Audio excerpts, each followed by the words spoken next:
In this video, we'll be going over the changes to Asuka in Season 2, and how to play her optimally with the new changes. And for my announcement, I'll be starting a brand new series where I break down viewer replays, pointing out key mistakes and showing you how to improve. But the catch is I'm only picking one replay at a time, so if you want to be featured, drop a comment below with your rank, character, and what you're struggling with the most. Also make sure you're providing your Tekken ID so I can find your matches. And with that said, let's get into today's video.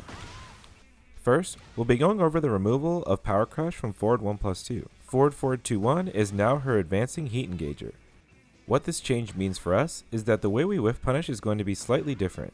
For example, I have June using down forward 3, and will be attempting to punish this attack with forward 2.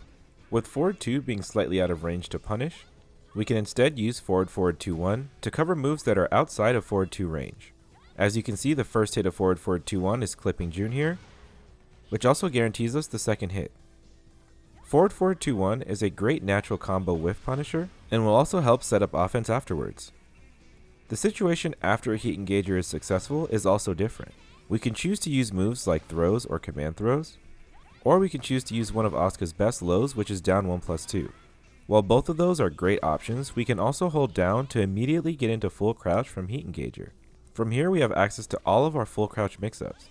So a typical sequence would be whiff punishing with forward 2-1, holding down while Asuka sprints, and then using her full crouch throw. Your other full crouch options are also useful here. Full crouch down forward 2, and fully charged down forward 3 is also a decent option. If we were to use a fully charged down forward 3 on hit, we can also get forward 3+4 to work as well. And if you're having trouble with the follow-up, they've changed the input for forward 3+4 that you can also input it by pressing forward 3+4. Just make sure you're holding that second forward input.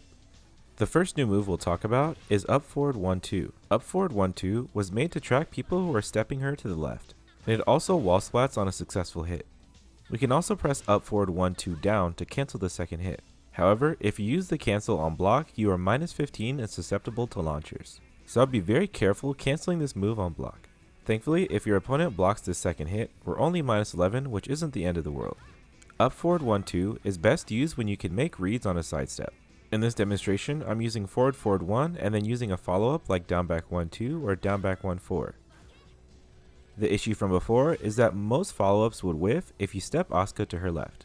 Now, if we make a successful read on a sidestep, we'll actually get up forward 1-2 to hit and be +13. And at the right ranges, they could spin into the wall for a wall splat. And if this were to happen, we could pick this combo up with down back 2 and finish with a wall ender.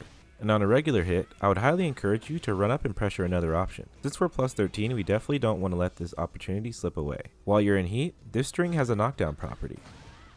This special knockdown gives us a free follow-up. We could do up forward 2-1 into forward 3+4. Or we could do up forward 2-1 into down forward 3. And if you have the read that your opponent wakes up with kicks a lot, we can use up 1+2 to catch them and launch them again. But this will only work with Naniwa Gusto activated or heat activated. This type of pressure will work anytime you see this special knockdown. The next change to Asuka is forward 2-3. We can now hold down and cancel this attack, which will immediately put us in a full crouch position. From here we can pressure full crouch options like full crouch down forward 2 or full crouch down forward 3. She can also charge this attack for extra damage, a special knockdown, and some plus frames on block. This is another way that we can pressure patient playstyles, as Asuka had trouble in the past dealing with this. Just make sure that if you're charged forward 2-3 hits, you follow it up with forward 3+4. I think the best value of this move comes from when you're at the wall and your opponent can't run away from the charged attack. Full crouch down forward 3 is also a chargeable move now, and we can follow it up with our regular follow-ups. When the move is charged, however, we have access to forward 3+4 as a follow-up. And if you're not quite comfortable with that, we can use down forward 3 instead. The next change is to 1-2-4, inducing a wall stun. Even with this change, I still think this string is pretty weak because the last hit is not natural. If your opponent is just holding back, this is what's going to happen when you use this string. The third hit will end up getting blocked and you'll be -12, which means you lose your pressure. The next change is that we can now use 1-2-3 to combo with. You'll see that it does a strong aerial spin and it pops them up high enough for us to continue the combo. What I'm showing here is just an example combo, but I'm sure there will be more optimizations in the future. And the next significant change to Asuka is the fact that down 2 will now wall splat. I would highly encourage using down 2 a lot more near the wall, as well as your charge moves to pressure your option. I do have a full video on Asuka's wall pressure, so make sure you watch that if you need some help. And here's an example combo using down 2 to wall splat.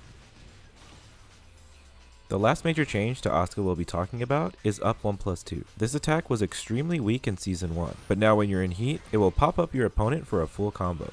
And I'll show the rest of this combo just for an example, but there are multiple routes and multiple ways to use this move. And that's all I have for you guys today. If you're struggling with climbing up the ranks or want private coaching, click the link in the description below. And as always, have a great day guys. Want to take your Asuka to pro level? My exclusive Medify course has everything you need, each broken down in easy to follow videos. Get the course for a one-time price and get lifetime access and free updates.